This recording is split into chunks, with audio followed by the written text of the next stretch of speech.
Mecheda sports union ক্লাবের উদ্যোগে শুরু হয়েছে ৩৩তম বার্ষিক উৎসব। সেই অনুষ্ঠানেই আজ ১৮ই জানুয়ারি আয়োজিত হলো রক্তদান শিবির।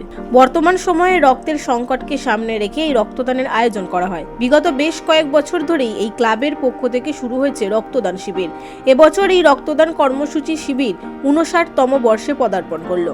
মোট ১৫০ জন রক্তদাতাকে লক্ষ্যমাত্রায় রেখে শুরু হয় সকাল থেকেই রক্তদান শিবির। মূল প্রোগ্রামটা শুরু হয়েছে ১১ জানুয়ারি গত রবিবার থেকে। আর এটার মধ্যে বিভিন্ন সাংস্কৃতিক বিভাগের প্রতিযোগিতা ছিল, একাডেমি ভিত্তিক ফুটবল প্রতিযোগিতা ছিল আন্ডার 15 ছেলেদের জন্য। 16টা যেখানে ফুটবল একাডেমি পার্টিসিপেট করেছিল।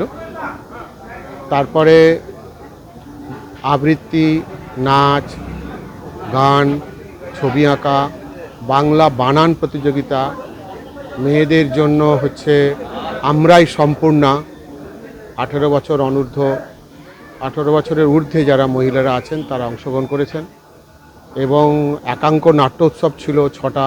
পশ্চিমবাংলার বিভিন্ন জায়গা থেকে ভালো দলগুলোকে আনা হয়েছিল, যারা ভালো প্রোডাকশানে দর্শকদের মন জয় করেছে। ছিল কুইজ, যেখানে 16টা স্কুল আমাদের জেলা এবং পার্শ্ববর্তী জেলার অংশগ্রহণ করেছে। এবং আজকের দিনের মূল আকর্ষণ হচ্ছে রক্তদান শিবির।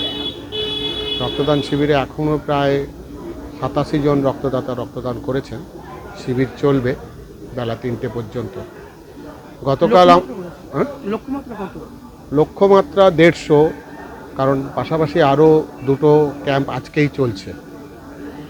এবং গতকাল রাত্রে এই অনুষ্ঠান মঞ্চ ভরে গিয়েছিল কৌস্তব চৌধুরীর একটা রাতের আকাশ, যারা মহাকাশচারী ভারতীয় যারা গিয়েছিলেন মহাকাশে নভশ্চর, তার মধ্যে একদম রাকেশ শর্মা থেকে শুভাংশু শুক্লা পর্যন্ত তিনি দেখিয়েছেন।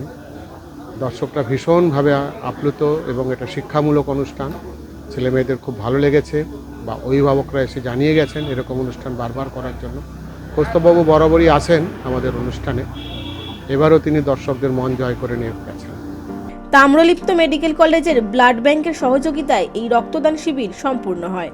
পূর্ব মেদিনীপুর থেকে প্রসূনের রিপোর্ট, বিগ নিউজ বাংলা।